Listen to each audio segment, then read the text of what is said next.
Pēc armēšanas profilu un elementu iestrādes, kad armēšanas jau ir nožuvusi, jāsāk armējošā slāņa izveide. Armējošais slānis nodrošina siltināto fasādi pret plaisāšanu, mehāniskiem bojājumiem un mitrumu iekļūšanu siltumizolācijas materiālā. Veicot armēšanas darbus, mēs izmantojam armējošo javu sakret baku un sakret stikla šķiedras armējošo sietu.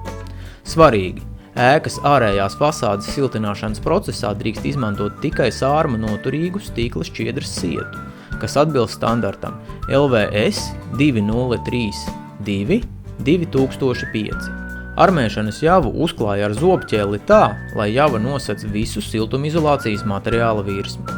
Kārtas biezumam jābūt aptuveni 6 mm. Tajā tiek iegremdēts armējošais siets tā, lai zem sieta atrastos 2/3, bet virs sieta 1/3 armējošās javas. Svarīgi! Armējošā sieta savienojuma vietās ir jāveido ne mazāk kā 10 cm plats sieta pārklājums. Tas attiecas arī uz iepriekš iestrādātajiem armēšanas profiliem un elementiem. Ar armējošo sietu jānoklāj visa sienas plakne. Vietās, kur ir logu vai durvju ailes, sietu uzmanīgi jāizgriež ar celtniecības nazi. Ja armējošais slānis nav sanācis pietiekami gluds, to var pieslīpēt pēc pilnīgas armēšanas javas nožūšanas.